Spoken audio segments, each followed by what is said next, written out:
Good afternoon again. Today I'm here with Ark City. And this is in Kansas. It's known as the Arkansas River. The rest of the world knows it as the Arkansas River. We're here not far from the border. The border's only about 5 miles south of here. Highway 160 bridge is a mile south. You'll occasionally hear traffic from that. There's one other bridge that crosses on the south of town. Bridge behind me is a condemned, cadapilated bridge. They no longer use. You can get out there and walk on. It's pretty interesting, but it's nothing more than just a feature anymore on the river. But anyway, let's get to what we're here for. We're here for Old Ezra, aged 7 years, 101 proof whiskey. This actually comes with a cork. I believe it is a Heaven Hill product. I am not sure about that. Because it says, and I quote, distilled and aged in Kentucky, bottled by Ezra Brooks Distilling Company, St. Louis, Missouri, which I think is a Luxco product. The Luxco gets their stuff, and I'm pretty sure it's from Heaven Hills where this comes from, but I do not know. I do not know the mash bill on this. I do know it is a high rye bourbon. Ezra Brooks Black Label, this is like a step up from that. This actually has the age statement, has a little higher proof. It's a beautiful, beautiful medium amber, +1 maybe. It's 84 degrees out here. So legs are going to run a little quick because of the heat, but they're still just much slower in development than you would think they would be.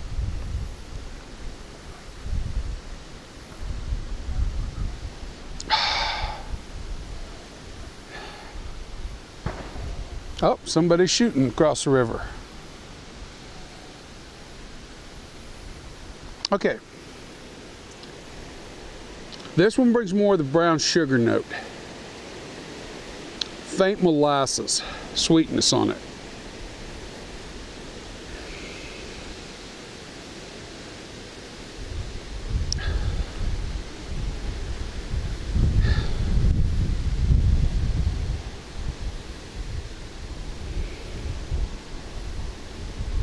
Got a faint cinnamon, a clove.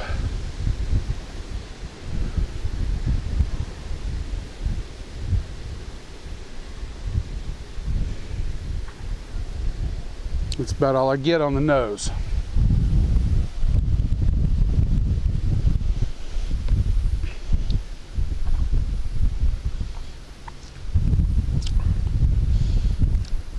It's spicy. You get all the 101 proof on this one. There's a little bit more alcohol, spirit drive in the taste than there is in the nose. Aside from that, once that brief prickly sensation is done on your tongue, the brown sugar continues to come through with that faint hint of molasses. The cinnamon and the spice is there. The cinnamon is really more in the background, and it carries through into the finish. Clove and black pepper build a little bit.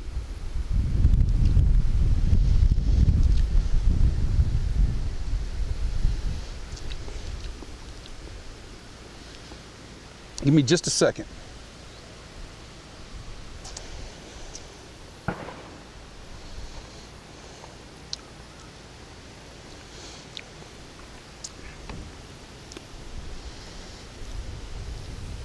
Almost a sour peach in this. Just a little bit of a sour peach in this.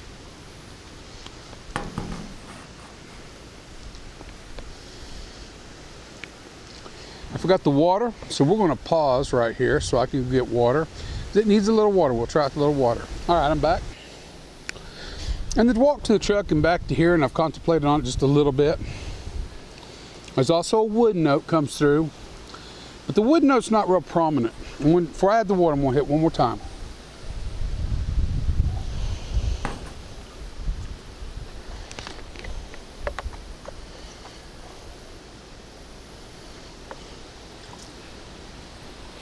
Just a little dab's all we want to put in there.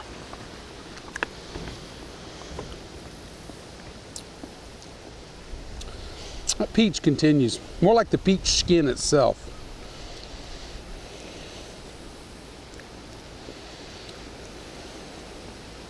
And just a little.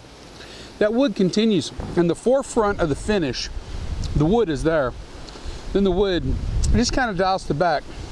You're left with that clove, black pepper, and faint cinnamon. This was really neat. It starts off pretty sweet, and it ends rather spicy. It's interesting. See what a little water does for us.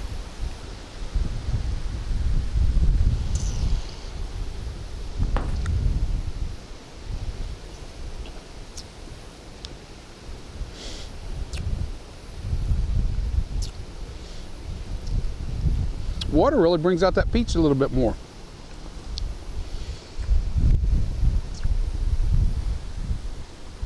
Thought I heard something.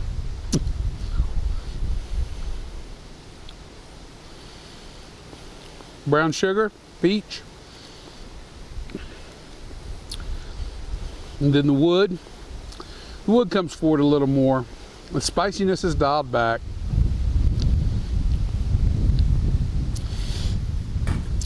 I'll be honest, I've had this for over a year. I forget what I paid for it, and I just literally opened it about a week ago.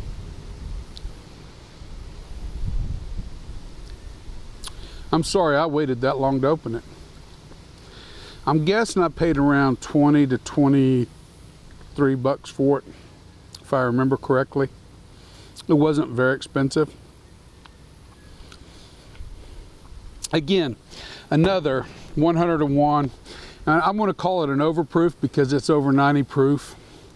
So we're dealing with a slightly overproof bourbon. Excuse me. Sorry about that.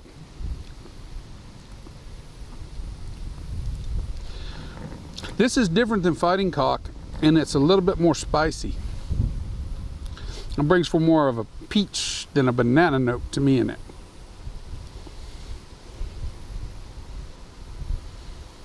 I think this went on long enough. I could sit here and contemplate on this for a lot longer.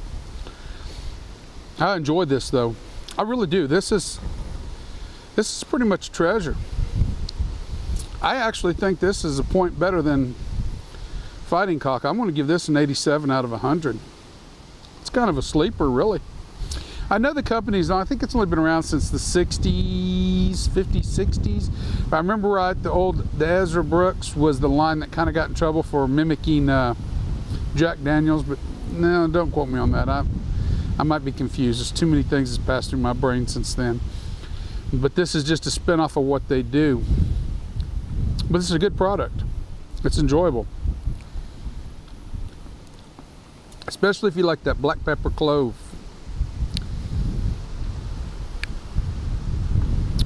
Better sign off here. Remember, spirit in your glass isn't running from you. Take your time, sip and enjoy it. You'll be better for it. And once again, a view of the Arkansas River here in Kansas. An old bridge that's had its better days. So, everybody, have a good day.